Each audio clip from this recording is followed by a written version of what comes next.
Welcome to our next session of CSS. तर मागच्या सेशन्समध्ये आपण पाहिलेलं आहे object, variable, value, operator, expression, if else statement. आता आपण स्विच केसेस आणि लूपमध्ये काय काय असणार ते शिकणार आहे. त्यासाठी पहिल्यांदा कंट्रोल स्ट्रक्चर्स काय असतात ते आपण जाणून घेऊया. तर basically there are 3 types of control structures in JavaScript. That are if statement, the while loop and the for loop. म्हणजे हे स्टेटमेंट आणि जे लूप आहेत त्याला आपण म्हणतो control structures. Each control structure manipulates a block of JavaScript expression beginning with curly braces and ending with curly braces. म्हणजे हे जे कंट्रोल स्ट्रक्चर आहे ते कसं होतं, सुरुवातीला त्या स्ट्रक्चरच्या वेळेला आपण कर्ली ब्रेसेस देतो आणि एंडला पण कर्ली ब्रेसेस देतो. ह्या तिन्हीला म्हणजेच इफ स्टेटमेंट, व्हाईल लूप आणि फॉर लूपला कंट्रोल स्ट्रक्चर म्हणतात. तर ह्याच्यात इन्क्रिमेंट आणि डिक्रिमेंट हा पार्ट आपण शिकलेला नव्हता. तर आता ते काय आहे ते आपण जाणून घ्या. Both the increment plus plus and decrement minus minus operator come in 2 forms, prefix and postfix. आता इन्क्रिमेंट आणि डिक्रिमेंटच्या वेळेला दोन ह्याच्यात फॉर्म्स येतात. म्हणजे एक येतो प्रिफिक्स आणि एक पोस्टफिक्स. प्रिफिक्स म्हणजे आपलं जे व्हॅल्यू आहे किंवा जी व्हॅरिएबल आहे किंवा जी व्हॅरिएबलची व्हॅल्यू आहे त्याची जी इन्क्रिमेंट करणार आपण ज्या वेळेला एक्सच्या अगोदर आपण लिहितो तर तो होतो प्रिफिक्स, आणि ज्या वेळेला आपण एक्स नंतर लिहितो तो होतो पोस्टफिक्स. आता एक्स 10 आहे, इथं पण एक्स 10 आहे. तर y is equal to plus plus x हा आहे प्रिफिक्स आणि z is equal to x plus plus आहे पोस्टफिक्स. तर त्याचा रिझल्ट कसे येणार? These 2 forms different result because एक आहे प्रिफिक्स, एक आहे पोस्टफिक्स. तर प्रिफिक्सचा रिझल्ट काय येणार? y इज इक्वल टू 11 आणि पोस्टफिक्सचं काय येणार? z is equal to 10. तर असं काय झालं? ज्या वेळेला इन्क्रिमेंट ऑपरेटर असतो इथं किंवा ज्यावेळेला आपण प्रिफिक्स देतो त्यावेळेला काउंटर हा पहिल्यांदाच ॲडिशन किंवा जे इन्क्रिमेंट किंवा डिक्रिमेंट असेल ते परफॉर्म करतं आणि त्याचा जो रिझल्ट असेल तो प्रिंट करतो रन टाईमला त्याच्या अगोदर ती. पण पोस्टफिक्सला कसं होतं, आता ही जी व्हॅल्यू आहे ती सध्या हीच असणार. ज्या वेळेला आपण नंतरच्या वेळेला झेड हे व्हॅरिएबल यूज करणार त्यावेळेला त्याची व्हॅल्यू इन्क्रिमेंट झाली असणार. म्हणजे ज्या वेळेला आपल्याला प्रिफिक्स देऊन रिझल्ट हवा असणार तर ते ऑलरेडी ती इन्क्रिमेंट किंवा डिक्रिमेंट असेल ते करणार आणि मग व्हॅल्यू प्रिंट करणार, रिझल्ट प्रिंट करणार.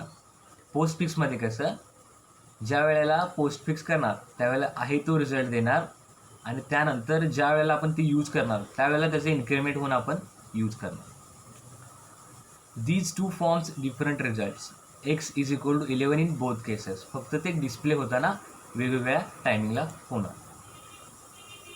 तर आता आपण बोलूया स्विच स्टेटमेंटकडे. Switch case statement. This is how it's work. The switch expression is evaluated once. म्हणजे हे एकदाच यूज होतं. जसं की इफ एल्स वगैरे मल्टिपल टाईम्स आपण यूज करू शकतो. त्यावेळेला स्विच केस हे एकदाच इव्हॅल्युएट होतं एका टाईमसाठी. The value of the expression is compared with the value of each case. तर स्विच केसचा हा सिंटॅक्स आहे. आता पहिला सिंटॅक्स बघूया काय असेल. तर आपण पहिला स्विच केस आहे त्यामुळे स्विच लिहिणार इथं. त्याच्यात आपल्याला जे एक्सप्रेशन असेल किंवा जी व्हॅल्यू कम्पेअर आपल्याला करायची असेल तर ती एक्सप्रेशनमध्ये आपण लिहिणार. मग इथं कर्ली ब्रेसेस लिहिणार. त्यानंतर प्रत्येक वेळेला आपण केसेस लिहिणार आहे त्या ठिकाणी. म्हणजे जितके आपल्याकडे कम्पॅरिझन किंवा जितके आपल्याला केसेस कम्पेअर करायचे असतात तितके टाईम आपल्याला केसेस इथं लिहावं लागतं आणि त्या केसनुसार त्याचं जे कोड असेल तो लिहावा लागतो, म्हणजेच कोड ब्लॉक लिहावा लागतो. तशा प्रकारे इथं मल्टिपल टाईम्स आपण केसेस लिहू शकतो आणि ज्या वेळेला एक केस कंप्लीट झाली लिहून त्याचा कोड लिहून झाला तर आपल्याला खाली ब्रेक स्टेटमेंट देणे कंपल्सरी असतं. अदरवाईज ते काय करणार, ह्या केस एक्झिक्यूट झाल्यानंतर ते डिरेक्टली सेकंड केसमध्ये घुसणार. जर ही केस ट्रू असेल तरच ती ह्या ब्लॉकमध्ये जाणार, अदरवाईज हा ब्रेक होणार. ऑलरेडी दुसरी केस जर मॅच होत असेल तर तो दुसऱ्या केसमध्ये जाणार. जर तुम्ही ब्रेक लिहिलेले नसेल किंवा ब्रेक आपण लिहिला नाही चुकून तर ते डिरेक्टली दुसऱ्या केसमध्ये एंटर होणार भलेही ती केस सॅटिस्फाय होत असेल, ट्रू असेल किंवा फॉल्स असेल, तर ते त्याच्यात एंटर होणार आणि तो कोड पण एक्झिक्यूट होणार. त्यासाठी ज्या स्टेटमेंट आपण केस वापरणार आहे त्यानंतर आपल्याला ब्रेक देणं इम्पॉर्टंट आहे. आणि ज्या वेळेला इन केस कोणतीही केस मॅच नाही झाले तर रिझल्ट काय येणार, तर हे डिसाईड करायचं काम आपण डिफॉल्टमध्ये करतो. जेणेकरून कोणतीही केस आपण जर पुटअप केली आणि ती केस मॅच नाही झाली तर त्यावेळेला जे डिफॉल्ट रिझल्ट असणार तो कोड ब्लॉक तिथं आपल्याला एक्झिक्यूट होणार आणि आपल्याला तो डिस्प्ले होणार. If there is a match in the associated block of code is executed. जसं की ज्या केस मॅच होते ती त्या केसच्या ब्लॉकमध्ये जाते. If there is no match the default code block is executed. बरोबर, केस मॅच झाले नाही तर ते बाय ॲटोमॅटिकली ते डिफॉल्टमध्ये जे कोड असेल तो एक्झिक्यूट करतो. स्विचिंगचे काही डिटेल्स आहेत. आता ते काय असणार, if multiple cases match a case value the first case is selected. म्हणजे जवळपास सिमिलर जर केसेस असतील आणि आपल्याकडं मल्टिपल केसेस मॅच होत असेल एकामेकाला, तर जी पहिली केस आपण राईट केलेली आहे किंवा जी पहिली केस आपण डिक्लेअर किंवा डिफाईन केलेली आहे ती पहिला सिलेक्ट होणार आणि त्याचं एक्झिक्युशन होणार. हा एक डिटेल आहे स्विचिंग केसचा. If no match cases are found the program continue with default label. म्हणजे एक पण केस जर मॅच नाही झाली तर ते डिफॉल्टच्या स्टेटमेंटमध्ये जातं आणि त्याच्यातला जो कोडा ब्लॉक आहे तो एक्झिक्यूट करतो. If no default label is found the program continue to the statement after the switch case.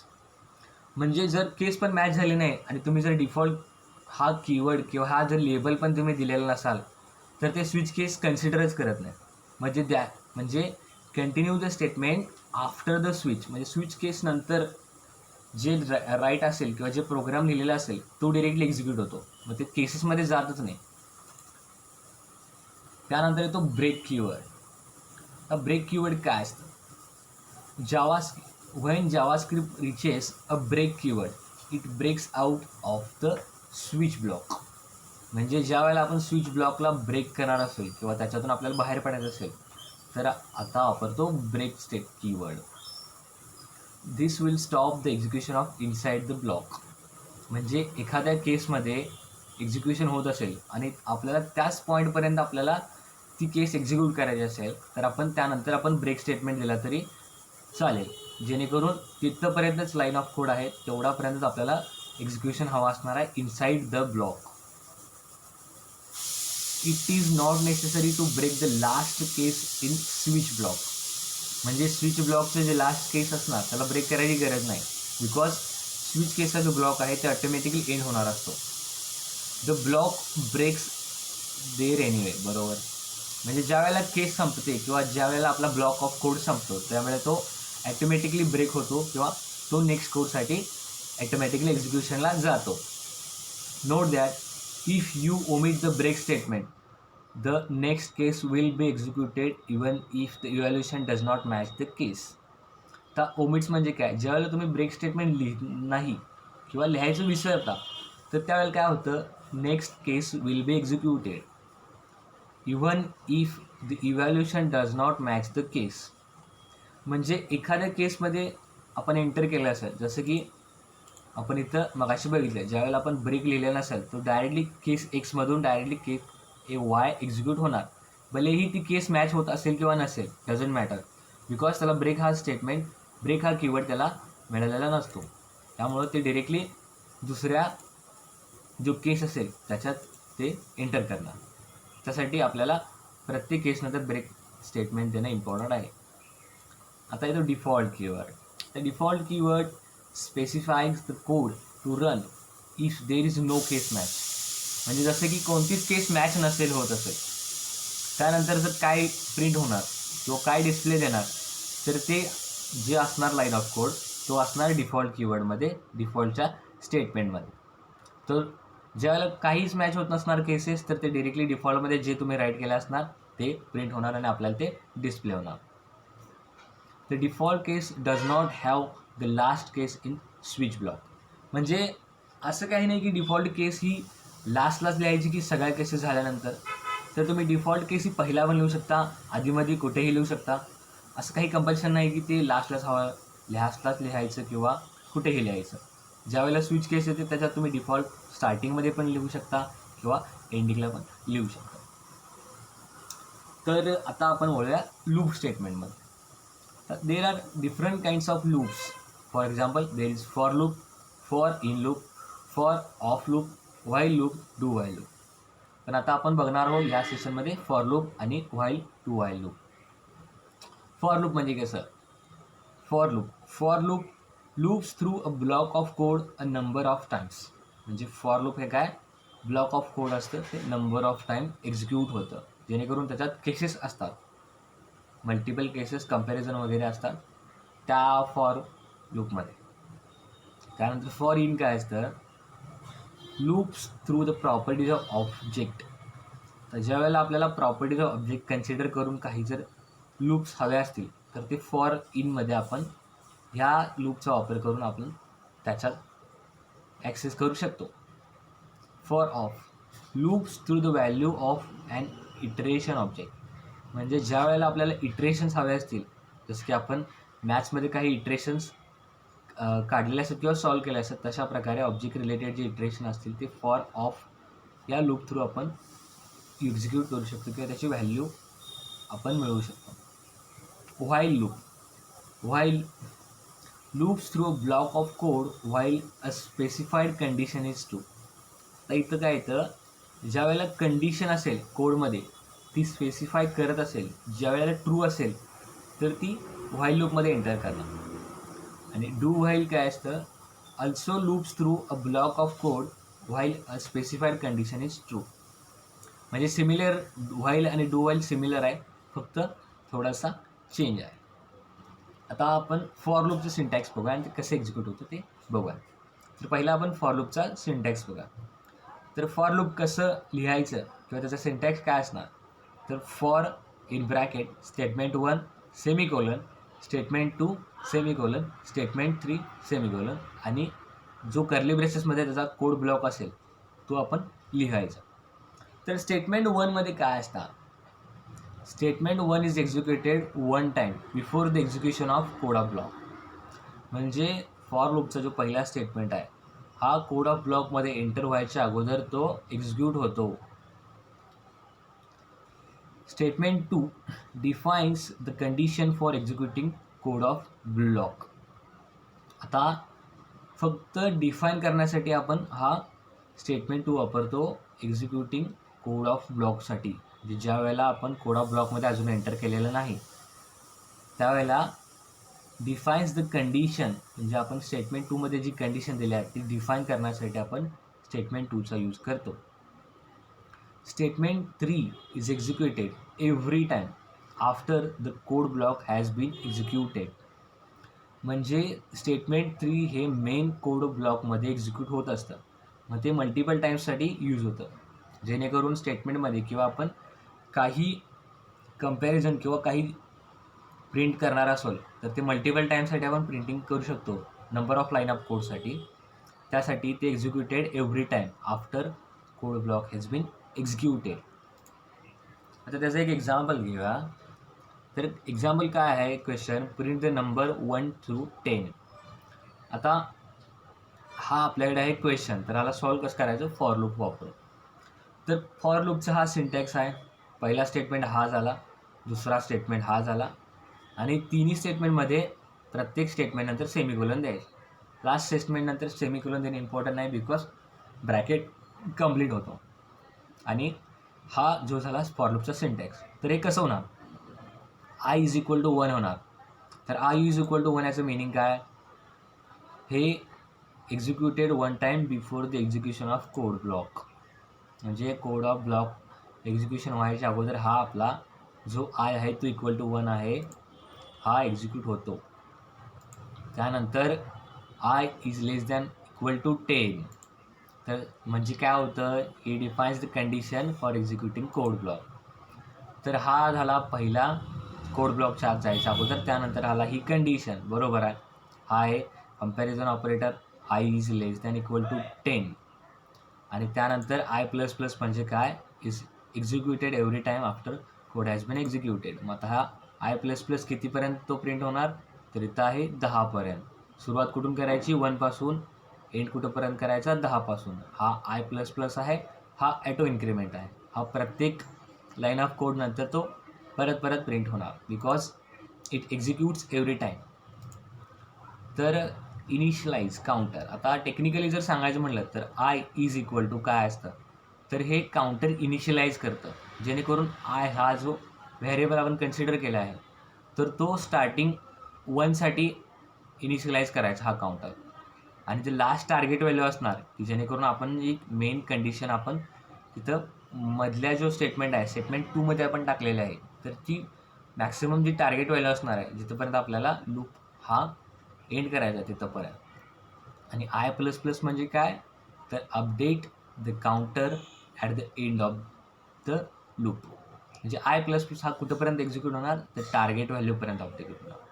I plus plus auto increment होणार कुठंपर्यंत, 10 व्हॅल्यूपर्यंत.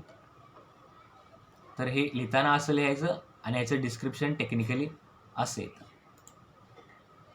तर त्यानंतर दुसरा लूप येतो आपल्याकडे व्हाईल लूप. तर पहिला व्हाईल लूपचा जो सिंटॅक्स आहे तो काय आहे, पहिल्यांदा लिहायचं व्हाईल, ब्रॅकेटमध्ये आपण जी कंडिशन देणार, जी कंडिशन ट्रू असेल त्यावेळेला आपण व्हाईल लूपमध्ये जाणार, अशी करून ती कंडिशन आपण लिहिणार. आणि त्या कंडिशन झाल्यानंतर आपली लूप बोर्ड येणार, म्हणजे कोड ऑफ ब्लॉक येणार. तर एक एक्झाम्पल घेतलेला आहे की variable i is equal to 0 while i is less than or i is less than 100. तर ही कंडिशन आहे. तर ज्या वेळेला ही कंडिशन असणार, ज्यावेळेला ही ट्रू असेल, ज्यावेळेला तुम्ही एंटर आयची व्हॅल्यू जर तुम्ही लेस दॅन 100 केला तर ते ऑलवेज व्हाईल लूपमध्ये येणार. आणि खाली प्रिंटिंगसाठी इथं आपण दिलेलं आहे आय प्लस प्लस, हे आहे इन्क्रीमेंट आय. मग हे ॲटोमॅटिकली इन्क्रीमेंट आय होणार आणि आयची व्हॅल्यू इन्क्रीमेंट होत होत ती प्रिंट होणार व्हाईल लूपमध्ये, जे तुम्ही कोड ऑफ ब्लॉक लिहिलेला असाल त्यासाठी. तर ह्याचं मिनिंग कसं होणार, this block will be executed 100 times. म्हणजे आय प्लस प्लस हे प्रिंट होत ॲटोमॅटिक इन्क्रीमेंट होत होत जात ते सुरुवात 0 करून ते 100पर्यंत प्रिंट होणार. A while loop is similar to an if statement except that its body will keep executing until the condition evaluate to false. if स्टेटमेंटमध्ये कसं होतं की एकदाच ट्रू झालं तरच ते इफमध्ये जातं, पण याच्यात कसं आहे, कंडिशन ही आपण कंपॅरिझन ऑपरेटर थ्रू आपण लिहू शकतो इथं. मग जोपर्यंत कंडिशन फॉल्स होत नाही तोपर्यंत तो व्हाईल लूप एक्झिक्यूट राहतो. मग आता तुम्ही 100 दिला तर 100 टाइम्स, तुम्ही 10 दिला तर ते 10 टाइम्स एक्झिक्यूट होणार. मग हा फक्त फरक आहे इफ आणि व्हाईलमध्ये. तर स्टेटमेंट हा जर सिंटॅक्स लक्षात ठेवायचा आणि एक फॉर एक्झाम्पल लक्षात ठेवायचा, आणि इफ आणि व्हाईलमध्ये काय काय डिफरन्स आहे हा फक्त लक्षात ठेवायचा. मग त्यासाठी इफ आणि व्हाईल हे दोन सेपरेट आहेत. तर त्यानंतरच सेम व्हाईल नंतर येतो डू व्हाईल.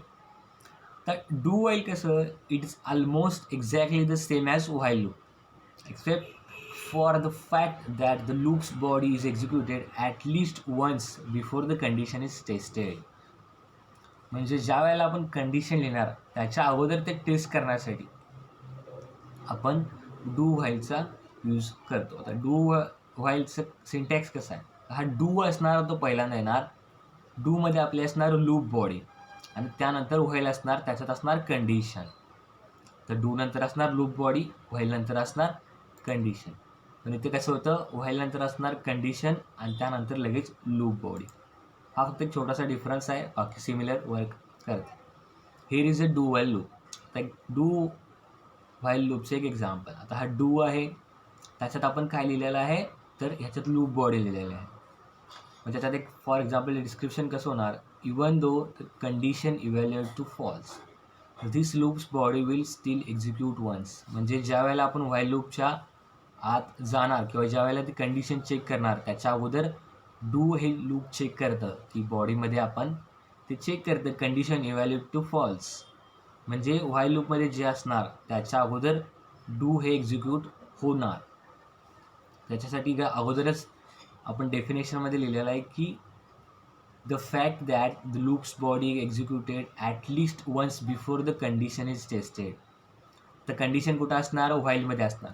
तर व्हाईलची कंडिशन टेस्ट करण्या अगोदर डू हे लूप बॉडी एक्झिक्यूट होणार.